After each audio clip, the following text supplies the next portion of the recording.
నమస్తే, నేను సిఎస్ రావు. వైఎస్ రాజశేఖర రెడ్డి జయంతి సందర్భంగా ఇడుపులపాయలో పోటాపోటీగా సమావేశాలు జరిగాయి. అసలు వైఎస్ రాజశేఖర రెడ్డి వారసత్వం, రాజకీయ వారసత్వం ఎవరు ఎలిజిబుల్ అనే దాని మీద ఇప్పుడు ఒక పెద్ద చర్చ జరుగుతుంది ఆంధ్రప్రదేశ్ లో. దీని మీద ఇంటరాక్ట్ అయ్యే ప్రయత్నం చేద్దాం. మాజీ రాజ్యసభ సభ్యులు, అలాగే 20 సూత్రాల కమిటీకి మాజీ చైర్మన్, సీనియర్ పొలిటీషియన్ ప్రస్తుతం తులసిరెడ్డి గారు మనతో ఉన్నారు. ఆయనతో ఇంటరాక్ట్ అవుతాం. సార్ నమస్తే. నమస్తే సుబ్రహ్మ గారు. సార్ నమస్తే. సార్ మీరు కూడా వెళ్ళినట్టు ఇడుపులపై వెళ్ళారు. గతానికి భిన్నంగా ఈసారి ఏదో పోటాపోటీ జరిగిందని చెప్తున్నారు. ఏం జరిగింది సార్ అక్కడ? వైకాపా అధ్యక్షులుగా రాజశేఖర రెడ్డి గారి కొడుకుగా ఆయన చేశాడు. ఏపీసీసీ అధ్యక్షురాలుగా రాజశేఖర రెడ్డి గారి కూతురుగా మేము కాంగ్రెస్ పార్టీ ఆవిడ కలిసి శర్మిలమ్మ మేము కలిసి చేశాం. రాజశేఖర రెడ్డి గారి 75వ జయంతి కాబట్టి న్యాచురల్ గా కొడుకుగా, తర్వాత వైకాపా అధ్యక్షుడు కాబట్టి ఆయన పని చేసుకున్నాడు. ఈవిడ ఏపీసీసీ అధ్యక్షురాలు, రాజశేఖర రెడ్డి గారి కూతురుగా ఆవిడ మేము కలిసి ఆ కార్యక్రమాన్ని మేము చేసాం. అంటే ఈసారి ఏదో రాజకీయ వారసత్వం రాజశేఖర రెడ్డి ఎవరికి రావాలి అనే యాంగిల్లో పోటాపోటీగా వాళ్ళిద్దరు చేశారనేది వినిపిస్తుంది సార్. ఏమంటారు? అంటే ఇప్పుడు ఈవిడ ఏపీసీసీ అధ్యక్షురాలు అయిన తర్వాత ఇది మొదటిసారి కదా. అంతకుముందు వచ్చేసి ఆవిడ ఇక్కడ ఆంధ్ర రాజకీయాలు లేరు కాబట్టి ఒకవేళ తెలంగాణలో ఉన్నా కానీ అది అన్నా చెల్లెలుగానే చేసేవాళ్ళు ఇప్పుడు. కానీ ఇప్పుడు వచ్చేసి ఈవిడ ఒక అతను ఒక పార్టీ, ఈవిడ ఒక పార్టీ, కాకపోతే ఒకే అన్నా చెల్లెలు అయినప్పటికీ పార్టీలు వేరు కదా. ఇంతకుముందు వచ్చేసి ఆ పరిస్థితి కాదు కదా. ఇప్పుడు వచ్చేసి ఈవిడ వచ్చేసి కాంగ్రెస్ పార్టీ, ఆయన కాంగ్రెస్ పార్టీ ప్రాపర్టీ ప్లస్ ఆవిడ తండ్రి. అదేవిధంగా అతను పార్టీ రాజశేఖర రెడ్డికి సంబంధించిన పార్టీ కాకపోయినప్పటికీ కొడుకుగా ఆయన చేశాడు కాబట్టి అంతకన్నా వచ్చేసి వేరే యాంగిల్ ఏం లేదు. నాకు ఒక సీనియర్ పొలిటీషియన్ గా వైఎస్ రాజశేఖర రెడ్డి రాజకీయ వారసత్వం ఎవరికి ఉంటుంది అంటున్నారు ఇప్పుడున్నటువంటి సిచ్యువేషన్ లో? ఇప్పుడు రాజకీయ వారసత్వం కాంగ్రెస్ పార్టీది. కాంగ్రెస్ పార్టీకి ఆవిడ అధ్యక్షురాలుగా ఉంది కాబట్టి అది ఆటోమేటిక్ గా ఆవిడ కూడా వర్తిస్తుంది. ఇది జగన్మోహన్ రెడ్డి గారు కాదు, శర్మిలమ్మది గారు, ఇది వచ్చేసి కాంగ్రెస్ పార్టీ వారసత్వం. ఆయన 1975లో కడప జిల్లా యువజన కాంగ్రెస్ జిల్లా కార్యదర్శిగా రాజకీయ ప్రస్థానం ప్రారంభించి 2009 సెప్టెంబర్ 2న పావురాలగుట్టలో పంచభూతాల్లో ఆయన పంచప్రాణాలు కలిసిపోయేటంత వరకు ఆయన కాంగ్రెస్ పార్టీ 6 సార్లు పులిందల అసెంబ్లీ నియోజకవర్గం కాంగ్రెస్ పార్టీ ఎమ్మెల్యేగా, 4 సార్లు కడప ఎంపీగా, 3 కాంగ్రెస్ ముఖ్యమంత్రుల కేబినెట్ లో మంత్రిగా, 2 సార్లు పిసిసి అధ్యక్షులుగా, 1 సారి సిఎల్పి లీడర్ గా, 2 సార్లు సీఎం గా, ఇవన్నీ కాంగ్రెస్ పార్టీ పరంగా ఆయన చేశాడు. అదేవిధంగా ఆయన కూడా కాంగ్రెస్ పార్టీని 2004లో 2009లో అటు కేంద్రంలో ఇటు రాష్ట్రంలో అధికారం వచ్చడానికి ప్రధానమైన కారకుడు ఆయన. తర్వాత ఆయన పేరు మీద వచ్చేసేసి కాంగ్రెస్ పార్టీ ఎవరికీ లేని విధంగా కలియుగ దైవం వెంకటేశ్వర స్వామి నిలయమైన తిరుమలకు తొలి గడపగా పేరుగాంచిన కడప జిల్లా పేరును కూడా తీసేసి వైఎస్ఆర్ జిల్లాగా పెట్టింది. కాబట్టి కాంగ్రెస్ పార్టీకి రాజశేఖర రెడ్డి గారికి ఉన్నటువంటి బంధము తల్లి బిడ్డల పేగు బంధం. కాబట్టి అది రాజకీయ వారసత్వం డెఫినెట్ గా కాంగ్రెస్ పార్టీది. కాంగ్రెస్ గత ముఖ్యమంత్రులందరిది కూడా డెఫినెట్ గా కాంగ్రెస్ వారసత్వమే. నీల సంజీవ్ రెడ్డి కానుంటి కాంగ్రెస్ ముఖ్యమంత్రులు కూడా రాజకీయ వారసత్వం కాంగ్రెస్ కి వస్తుంది. అదేవిధంగా రాజశేఖర రెడ్డి గారి వారసత్వం కూడా వస్తుంది, కాంగ్రెస్ పార్టీకి వస్తుంది. కాంగ్రెస్ పార్టీ అధ్యక్షురాలుగా ఉంది కాబట్టి డెఫినెట్ గా వచ్చేసి she can claim. Okay sir, ఈ మధ్య కాలంలో బాగా బలంగా వినిపిస్తుంది ఏంటంటే షర్మిల పిసిసి అధ్యక్షురాలుగా ఉండటానికి అనర్హురాలు, ఆవిడ తొలగించాలి అనేది ఇంటర్నల్ గా ఆంధ్రప్రదేశ్ కాంగ్రెస్ పార్టీలో కొంతమంది కంప్లైంట్ కూడా చేశారని వినిపిస్తుంది. దాని మీద ఏమంటారు సార్? వాళ్ళు చూసాము. ఇది ఫైనల్ గా వచ్చేసి కాంగ్రెస్ పార్టీ జాతీయ పార్టీ అధిష్టాన వర్గము అన్ని కోణాల్లో ఆలోచించి ఏం చర్యలు తీసుకోవాలో తీసుకుంటారు. సో అది లెటర్ అయితే రాశారని తెలుసా మీకు? అంటే ఏఐసిసికి ఏదో లెటర్ రాశారు ఆంధ్రప్రదేశ్ పిసిసిలో ఉన్నటువంటి వాళ్ళు కొంతమంది లీడర్స్ అనేది. చూస్తున్నాం కదా, సోషల్ మీడియాలో చూస్తున్నాము. కొంత ప్రింట్ మీడియా, ఎలక్ట్రానిక్ మీడియా కూడా కొంత వచ్చింది, సోషల్ మీడియాలో చూస్తున్నాం. ఇంకోటి సార్, ఈ మధ్య కాలంలో ఇంకొకటి ఏంటంటే ఏదో కాంగ్రెస్ పార్టీలో వైఎస్ఆర్ కాంగ్రెస్ పార్టీ విలీనం కాబోతుంది, షర్మిలాని పిసిసి అధ్యక్షురాల నుంచి తొలగించాలని జగన్ ఏదో కండిషన్ పెట్టాడని ఇవన్నీ వస్తున్నాయి. ఏంటి సార్ దాని మీద క్లారిటీ? ఇవన్నీ కాకెమ్మ కబుర్లు నా అభిప్రాయం. ఎందుకంటే ఆ కబుర్లు వచ్చిన తర్వాతనే జగన్మోహన్ రెడ్డి మొన్న స్పీకర్ ఎన్నిక సందర్భంగా బీజేపీ స్పాన్సర్డ్ క్యాండిడేట్ కి వచ్చేసి మద్దతు ప్రకటించాడు. ఇది ఈ కబుర్లన్నీ వచ్చిన తర్వాతనే. కాబట్టి దాన్ని బట్టి ఇవన్నీ కాకెమ్మ కబుర్లు. ఇంతవరకు స్పీకర్ ఎన్నిక సందర్భంగా వచ్చేసి బీజేపీ క్యాండిడేట్ కు మద్దతు ప్రకటించారు కదా. కాబట్టి ఏంటంటే ఏదో ఇద్దరు పిల్లల ముద్దుల మొగుడు అన్నట్టుగా ఉంది. వచ్చేసి కేంద్రంలో బీజేపీ, టీడీపీ, వైకాపా పరిస్థితి ఉందంటే ఇద్దరు పిల్లల ముద్దుల మొగుడు, ముద్దుల పోలీసు సినిమా ఉంది. ఆ టైపు సాగుతాను తెలియదు బీజేపీకి ఆ పక్క. ఇంకోటి కూడా సార్, సోషల్ మీడియాతో పాటు మెయిన్ మీడియాలో కూడా జగన్మోహన్ రెడ్డి పులివెందుల ఎమ్మెల్యేగా రాజీనామా చేయబోతున్నాడు, అవినాష్ రెడ్డి ఎంపీగా రాజీనామా చేయబోతున్నాడు, కడప ఎంపీగా ఉంటే రాజీనామా చేస్తున్నారు అనేది ఒకటి వినపడుతుంది. అసలు అది కేవలం రూమర్సా లేదంటే ఏదన్నా నిప్పులేంది పొగలేదు పోరాదు అంటారు, అలాంటిది ఏమైనా ఉందా? ఇది పిచ్చోళ్ళు అయితే చేస్తారు, పిచ్చోళ్ళు కాకుంటే చేయరు. కాబట్టి జగన్మోహన్ రెడ్డి ఆయన అంతా అపరిచితుడు కదా, ఆయన ఎప్పుడు ఏం చేస్తాడో అర్థం కాదు. దీంట్లో ఏమన్నా అర్థం ఉందా? దీంట్లో అర్థం ఉందా? దేనికి చేయాలా? ఆడేమన్నా వచ్చేసి already TDP, Janasena, BJP combination తో వాళ్ళు కూటమి ఎన్నికలకు పోయారు. అక్కడ కేంద్రంలో కేంద్ర మంత్రివర్గం పాటైంది. అక్కడ వచ్చేసి కేంద్ర మంత్రివర్గంలో టీడీపీ వాళ్ళు ఉన్నారు. ఇప్పుడు ఈయన ఒకవేళ ఎమ్మెల్యేకి రాజీనామా చేసి ఎంపీకి పోటీ చేస్తే గెలవచ్చు, ఓడిపోవచ్చు. గెలిచినాడు అనుకున్నాము, ఏం చేయాలి? అడిగి ఏం చేయాలంట. కాబట్టి దానికి అర్థం పర్థం లేని వ్యవహారం. ఇంకోటి వచ్చేసి వన్స్ ఎమ్మెల్యేకు రాజీనామా చేసి ఎంపీకి పోతే ఆయన ఇంకా ముఖ్యమంత్రి పదవిని కూడా ఇంకా భవిష్యత్తులో వదులుకున్నట్టే. కాబట్టి ఇంకా అడిగి పార్టీ మూసేస్తే సరిపోతుంది. ఏదో భారతిరెడ్డి ఎంటర్ అవుతారు, భారతిరెడ్డికి రాష్ట్రం చెప్పి సెంట్రల్ కి జగన్మోహన్ రెడ్డి వెళ్తారు, ఇలాంటి స్పెక్యులేషన్స్ వస్తున్నాయి కదా. ఏం సెంట్రల్కి పోయి ఇప్పుడు ఏమే 4 ఎంపీలు ఉన్నారు, ఈయన పోయి 5వ వాడు అవుతారు. గెలిస్తే ఏమి వచ్చేసి ఎమ్మెల్యేగా చక్రం తిప్పకూడదు, చేయాలనుకుంటే ఎంపీగానే కావాలన్నా. మన అడవన కేంద్ర మంత్రివర్గంలో చేరేట్టుగా ఉంటే అది వేరు. కేంద్ర మంత్రివర్గంలో స్కోప్ లేదు, నువ్వు ఎంపీ అయితేనేమి ఎమ్మెల్యే అయితేనేమి. అది నాకు తెలిసి అది దానికి అర్థం లేదు. కానీ అర్థం లేని పనులు చాలా చేస్తాడు. కాబట్టి ఈయన గురించి మనము ఒకసారి చెప్పలేం ఏం చేస్తాడో. ఇప్పుడు రాజశేఖర రెడ్డి జయంతి సందర్భంగా జగన్మోహన్ రెడ్డి, షర్మిల ఇద్దరు కలిసి మాట్లాడుకునే అవకాశం ఉంది అనేది కూడా ఒకటి వినపడుతుంది. అలాంటి ఏర్పాట్లు ఏమన్నా ఉన్నాయి సార్? మార్నింగ్ వచ్చేసి సెపరేట్ గా ఆయన 8కు ఆయన వచ్చాడు ఘాట్ దగ్గరికి, మేము 8:30కి పోయాము, ఆయన వెళ్ళిపోయినాక మేము పోయాము. కాబట్టి ఏమన్నా ఉంటే ఈ రోజే ఉండండి అలా అవకాశము. అదేం లేదు కదా. స్పష్టంగా వచ్చేసి టైమింగ్స్ కూడా వేరు వేరుగా ఉన్నాయి కదా. 8కి వాళ్ళు వచ్చారు, వాళ్ళ పార్టీ వాళ్ళు, 8:30కి మేము మా పార్టీ వాళ్ళు మేము. సో విజయమ్మ వాళ్ళ అమ్మ వరకు వచ్చేసి 2 చోట్లకు పోయినట్టు కనిపిస్తాం. విజయమ్మ గారి రోల్ ఏంటి సార్ అక్కడ? వాళ్ళిద్దరు కలిపే ప్రయత్నం చేస్తున్నట్టు మీకు అనిపిస్తుంది ఏమన్నా కడప పాలిటిక్స్ ని చూస్తుంటే? ఏ కుటుంబంలో తల్లిదండ్రులు ఏం చేస్తారు, ఆవిడ చేస్తుంది. మీ కుటుంబం కానీ మా కుటుంబం కానీ ఏ కుటుంబమైనా బిడ్డలు వచ్చేసి అందరూ కలిసికట్టుగా ఉండాలనుకుంటారు, ఏ తల్లైనా ఏ తండ్రైనా. కాబట్టి దాన్ని మనము పెద్ద వేరే విధంగా తీసుకోవాల్సిన అవసరం లేదు. అది ఏ తల్లైనా చేసే పని. అది కొడుకు కూతురు ఒకటి ఉండాలనుకుంటుంది, అంత తప్పే ఉంది. అది కావచ్చు కాకపోవచ్చు. సో రాజకీయంగా ఒకవేళ వాళ్ళిద్దరు ఒకటి కావాలి అని అంటే జగన్మోహన్ రెడ్డి కాంగ్రెస్ కు రావాల్సిందేనా, లేదంటే షర్మిల వైఎస్ఆర్ కాంగ్రెస్ పార్టీకి వెళ్తారంటారా? ఆ పరిస్థితే ఉత్పన్నం కాదు.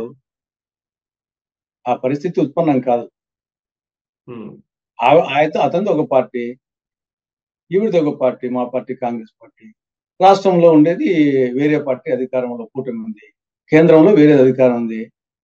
కాబట్టి ఇప్పుడు అది ఊహాతీతమైనటువంటి ఈవిడ గెలవడము, వాళ్ళు గెలవడము రెండు వచ్చేసి ఇది దానికి స్కోప్ కూడా లేదు. ఊహాతీతానికి కూడా స్కోప్ లేదు.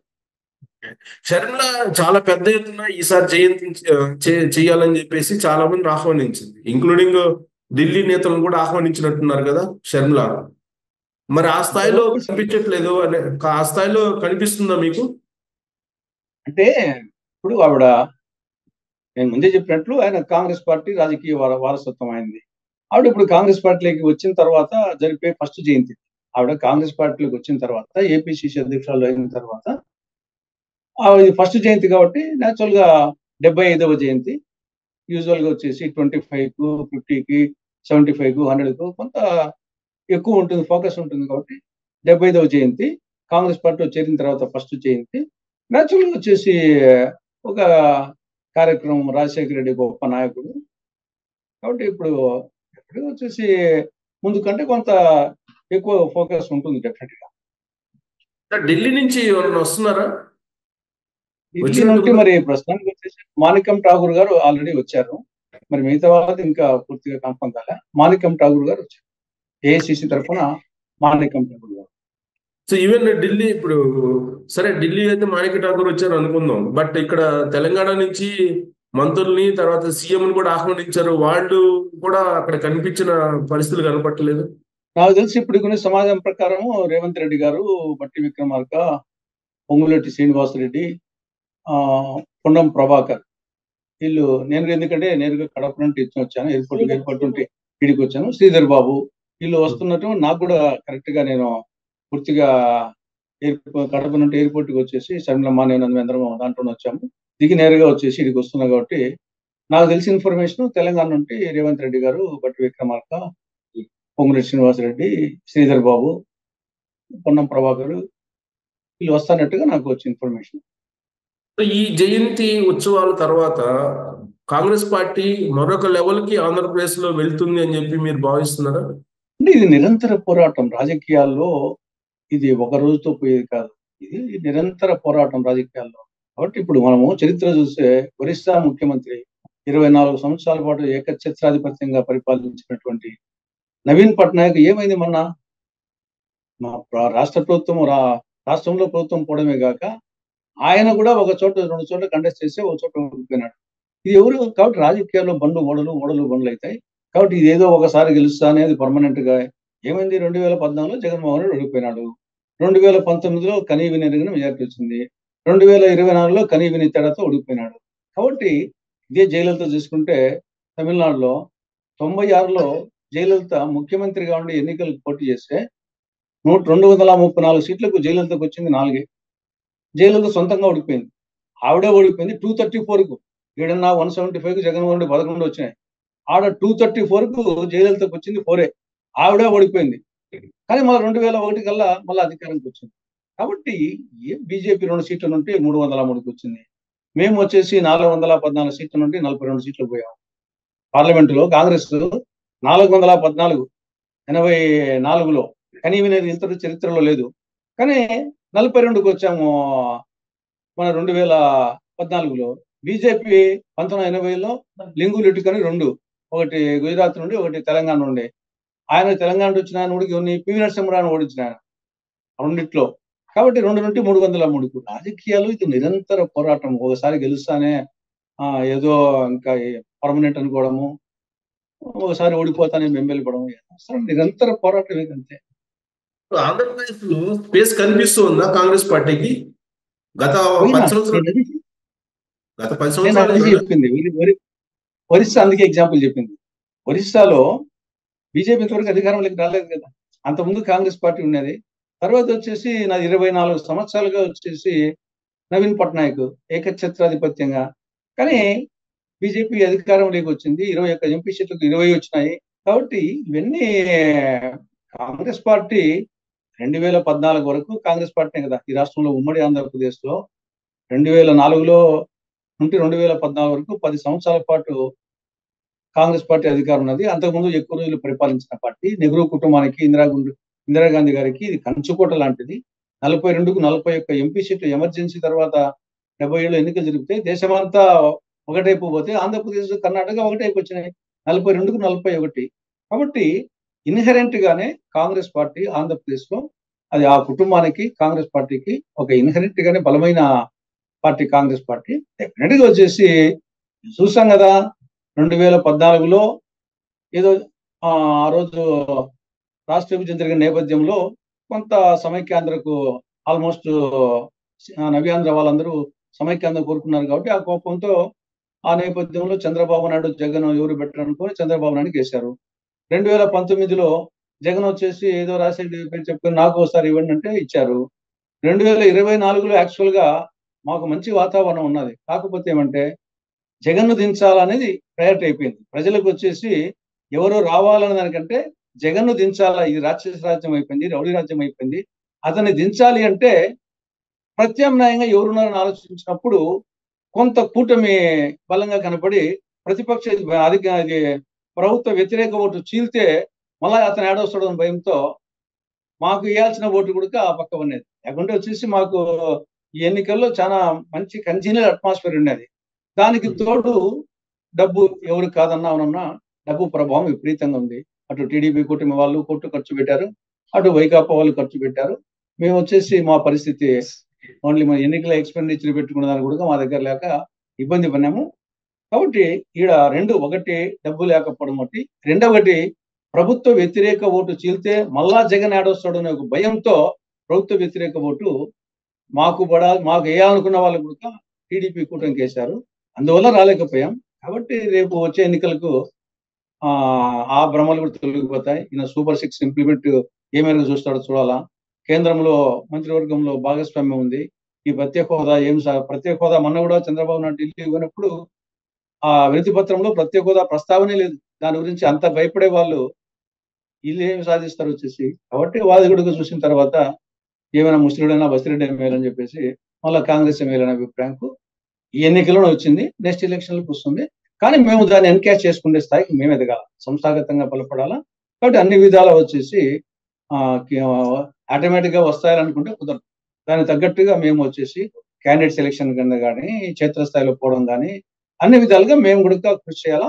దానికి డెఫినెట్ గా ఈరోజు రాజశేఖర రెడ్డి గారి జయంతి సందర్భంగా రాజశేఖర రెడ్డి గారి స్ఫూర్తితో ఆ యొక్క 2000 రాజశేఖర రెడ్డి గారి ఆశయం కూడా రాహుల్ గాంధీ గారిని ప్రదానం చేయడం అనేది ఆయన జీవితాశయము. చనిపోయే ముందు 3 రోజుల ముందు కూడా చెప్పాడు. కాబట్టి ఖచ్చితంగా 2029లో కేంద్రంలో రాహుల్ గాంధీ ప్రధాని అయ్యేట్టుగా 2029లో రాష్ట్రంలో కాంగ్రెస్ పార్టీ అధికారంకి వచ్చే విధంగా మేము వచ్చేసి రాజశేఖర గారి జయంతి సందర్భంగా పునరంకితం అవుతాం.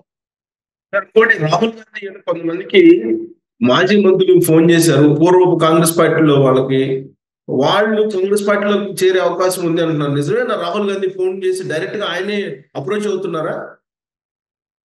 నేను కూడా చూశాను కానీ నాకు కరెక్ట్ విషయం తెలియదు. కానీ బహుశా నేను ఆ విధంగా ఆయన చేస్తాను అనుకోలేదు.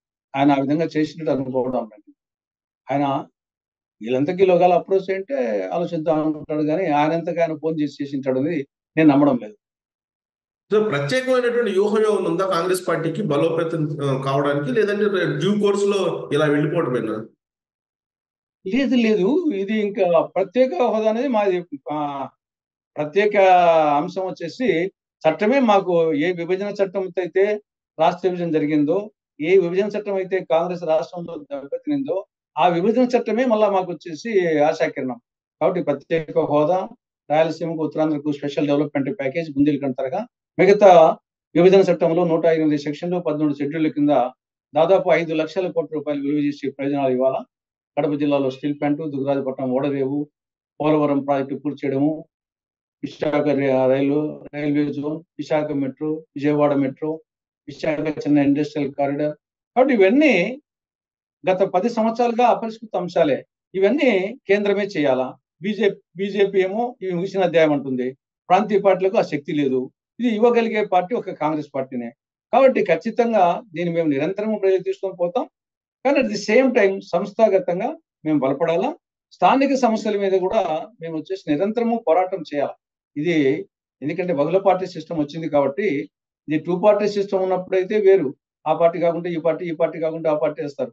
కానీ బహుళ పార్టీ సిస్టమ్ వచ్చినప్పుడు ఇది నిరంతరము మేము ప్రత్యామ్నాయము, ఇప్పుడే అధికార పార్టీకి మేమే ప్రత్యామ్నాయము అని మేము నిరూపించుకోగలిగితేనే ఓటర్స్ వచ్చేసి ఆలోచిస్తాడు. లేకుంటే ఓటరు తన ఓటు మురిగిపోవాలనుకోడు. కాబట్టి ఎప్పటికీ ప్రతిపక్ష పార్టీ వచ్చేసి బహుళ పార్టీ వ్యవస్థలో ప్రత్యామ్నాయంగా ఏది ఉంది అనేది ఆలోచిస్తారు. మేము ఆ స్థాయికి పోతేనే రేపు వచ్చేసి జగన్ పార్టీని అధిగమించి తెలుగుదేశం పార్టీ కూటమికి ప్రత్యామ్నాయం కాంగ్రెస్ అని భావిస్తేనే మాకు ఓటేస్తారు. అది భావించకుంటే మళ్ళా ఇదే పరిస్థితి ఉత్పన్నమవుతుంది. కాబట్టి ఇది మాకు ఆషామాషి కాదు, ఇది ఒక ఛాలెంజ్ గా తీసుకోవాలా, ఛాలెంజ్ గా పోతాం కూడా. సో మీరు సింగిల్ ఏజెంట్ అని చెప్తున్నారు, బైఫర్కేషన్ యాక్ట్ అనేది దాని మీదనే మేము వెళ్తాం, ఫైట్ చేస్తాం అంటున్నారు. దాంట్లో ఉన్నటువంటి అంశాలని సార్ట్అవుట్ చేయడానికి ఇద్దరు సీఎంలు కలిశారు కదా, అది మీకు పాజిటివ్ ఫలప్రదం అవుతుందని చెప్పి మీరు అనుకోవట్లేదా? అంటే ఆ ఇద్దరి సీఎంలకు సంబంధించి ఇది కొన్ని అంశాలే, 9th schedule 10th schedule main గా అంశాలే.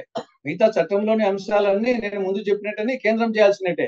ప్రత్యేక హోదా కానీ, బుందేల్ఖండ్ తరహా ప్యాకేజీ కానీ, స్టీల్ ప్లాంట్ కానీ, దురాజపట్నం ఓడరేవు కానీ, విశాఖ మెట్రో, విజయవాడ మెట్రో, ఇవన్నీ వచ్చేసి కేంద్రం చేయాల్సినట్టు. ఇవి 9th షెడ్యూల్ 10th షెడ్యూల్ సంబంధించినటువంటి కొన్ని విద్యుత్ శక్తి బిల్లులకు సంబంధించి అవి ఇంకా జల వివాదాలు రాష్ట్ర ప్రభుత్వాల చేతిలో ఏమీ లేదు. మొత్తం వచ్చేసి Krishna river management board, Godavari river management board పరిధి లేకపోయింది. ప్రాజెక్టుల యొక్క ఆపరేషన్, మెయింటెనెన్స్, రెగ్యులేషన్, అడ్మినిస్ట్రేషన్, ఇంకా జల పంపకాల గురించి ట్రిబ్యునల్స్ ఉన్నాయి. ప్రజాత్వ ట్రిబ్యునల్, విజయ్ కుమార్ ట్రిబ్యునల్. కాబట్టి నీటి పంపకాలకేమో ట్రిబ్యునల్స్ ఉన్నాయి, మిగతా అడ్మినిస్ట్రేషన్ అంతా బోర్డు పరిధి ఉంది. కాబట్టి రాష్ట్ర పరిధిలో ఏమీ లేదు. తెలంగాణ ప్రాజెక్టు తెలంగాణ పరిధిలో లేవు, ఆంధ్ర ప్రాజెక్టులో పరిధిలో లేవు. ఊరికి వచ్చేసి లేని దానికోసం ఊరికి లడాయి పెట్టుకుని ఏదో డిస్కషన్ పెట్టుకుంటారు. వీళ్ళ చేతిలో ఏమీ లేదు, రెండు రాష్ట్ర ప్రభుత్వాల చేతిలో ఉండేదల్లా 9th షెడ్యూల్ 10th షెడ్యూల్. దాంట్లో 9th షెడ్యూల్లో 91 అంశాలు, 10th షెడ్యూల్లో 142 అంశాలు ఉన్నాయి. అవి గన కూర్చొని పరిష్కరించుకుంటే డెఫినెట్ గా పరిష్కారం అయ్యే అవకాశాలు ఉన్నాయి చాలా మటుకు. కానీ వచ్చేసి సెంట్రల్ గవర్నమెంట్ జోక్యం చేసుకుంటుంది. అది డెఫినెట్ గా ఆ ఇష్యూ వరకు పరిష్కరించుకోవచ్చు. ఎన్డీఏలో కీలక భాగస్వామిగా ఉన్నటువంటి నితీష్ కుమార్ కూడా బీహార్కి ప్రత్యేక హోదా కావాలి, లేదంటే ప్యాకేజ్ అన్నా కావాలని అడుగుతున్నారు. ఏంటది, దాన్ని ఎలా చూస్తారు మీరు? బీహార్ నితీష్ మొదటి నుండి అడుగుతున్నాడు. యాక్చువల్ గా వచ్చేసి పార్లమెంట్ లో ఆనాటి ప్రధానమంత్రి 2014 ఫిబ్రవరి 20న ఆనాటి ప్రధానమంత్రి మన్మోహన్ సింగ్ గారు పార్లమెంట్ సాక్షిగా చెప్పింది ఆంధ్రప్రదేశ్ కు మాత్రమే. కానీ నితీష్ కుమార్ వచ్చేసి అప్పుడప్పుడు ఆయన పార్లమెంటు వేదిక కాకుండా వాళ్ళ పార్టీ వేదికల్లోనూ మిగతా వచ్చేసి ఆయన మాట్లాడుతున్నాడు బీహార్ గురించి, ప్రత్యేక హోదా. ఆ నేపథ్యంలో ఆయన ఉండొచ్చు. సరే, ఏదేమైనా సంతోషం, ఆంధ్రప్రదేశ్కి ఇచ్చి బీహార్కి ఇచ్చే సంతోషం. బీహార్కు ఇస్తాడా ఇవ్వడానికి కాదు, ఆంధ్రప్రదేశ్కి ఇవ్వాలా, ఇది హక్కు. ఇది పార్లమెంట్ సాక్షిగా చెప్పింది, బీజేపీ మేనిఫెస్టోలో పెట్టింది, వెంకటేశ్వర స్వామి సాక్షిగా చెప్పింది. కాబట్టి ఇది ఆంధ్రప్రదేశ్ సంబంధించి ఇది హక్కు, ఇది భిక్ష కాదు. బీహార్కి ఇచ్చే సంతోషం.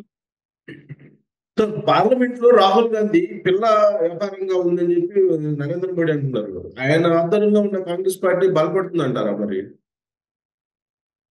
ఇప్పుడు 44 నుంచి 52, 52 నుండి 99కి అనేక చోట్ల రాష్ట్ర ప్రభుత్వాలు మన అధికారానికి వచ్చాయి. తెలంగాణలో, కర్ణాటకలో. ఇవన్నీ అప్పుడు రాహుల్ గాంధీ గారి లీడర్ ఆయనే కదా. కాబట్టి ఇవన్నీ వచ్చేసి ఈయన పిల్లోడు అంటే ఆయన వల్ల ముసలోడు అనాలా, బుద్ధ జంబూకం అనాలా, ఇవన్నీ పనికిమాలిన మాటలు వచ్చేసి. రాజకీయాల్లో అందరు ఉంటారు, ముసలోళ్ళు ఉంటారు, మధ్యవయస్సులు ఉంటారు, వయసులు ఉంటారు, యంగ్స్టర్స్ ఉంటారు.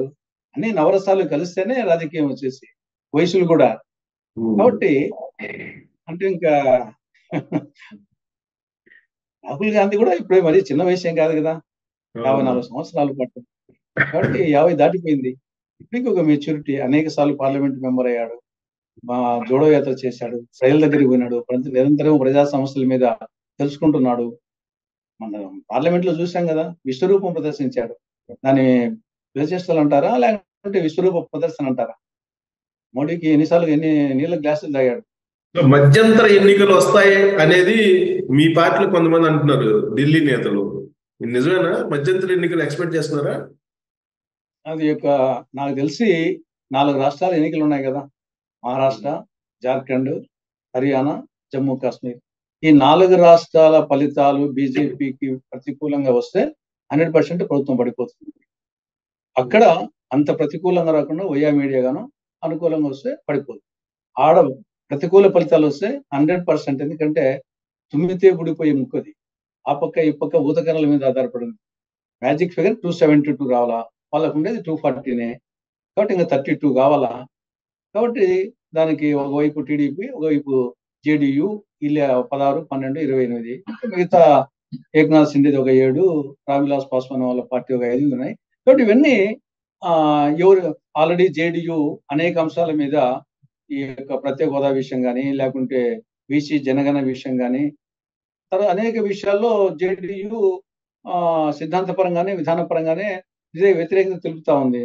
ఇక్కడ కూడా మనకు ప్రత్యేక హోదా ఎన్నాళ్ళు రాకుండా చంద్రబాబు నాయుడు తప్పించుకుంటాడు. ప్రత్యేక హోదా ఇవ్వకుండా పోతే చంద్రబాబు నాయుడిని ఎన్నాళ్ళు వచ్చేసి దాని గురించి ఏదో ఒకప్పుడు 2018లో ప్రత్యేక హోదా కోసమే ఆయన బీజేపీతో తెగతెంపులు చేసుకొని ధర్మదీక్షలని పెట్టాడు. కాబట్టి అదేమో ఇప్పటికీ స్టిల్ అది ఆ సమస్య ఉండే ఉంది కదా. కాబట్టి మాట్లాడకుండా ఎన్నాళ్ళు తప్పించుకుంటాడు. ప్రత్యేక హోదా తేడానే తేవాలా, లేకుంటే బీజేపీతో విడాకులను తీసుకోవాలా. రెండింటి తప్పదు. హోదా తెప్పిస్తావా, విడాకులు తీసుకుంటావా.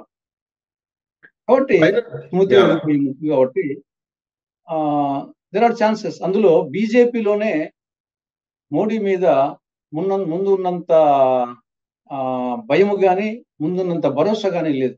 ఎందుకంటే మన ఎన్నికలు చూసిన తర్వాత ఇంతవరకు ఆయన ముందు పెట్టుకుని ఏమైనా చేయొచ్చు అనుకున్నారు. అది కాదనే తెలిసిపోయింది.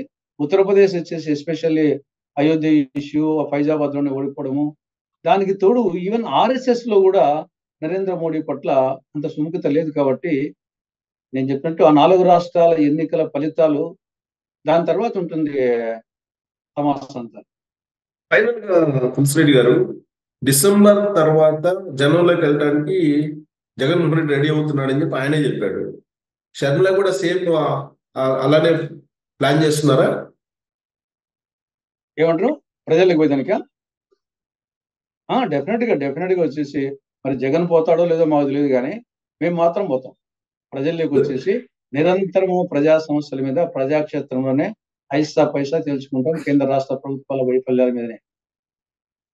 అంటే పాదయాత్ర అనేది ఏదో ఆయన ఇండైరెక్ట్ సంకేతాలు ఇచ్చాడు. గతంలో ఏ విధంగా అయితే చేశారో ప్రజల్లోకి వెళ్ళటానికి అంతే ఎనర్జీ నాకుంది, అలా వెళ్తాను ప్రజల్లోకి అన్నారు. షర్మిల కూడా పాదయాత్రకి ఏమన్నా ప్లాన్ చేసే అవకాశం ఉందా?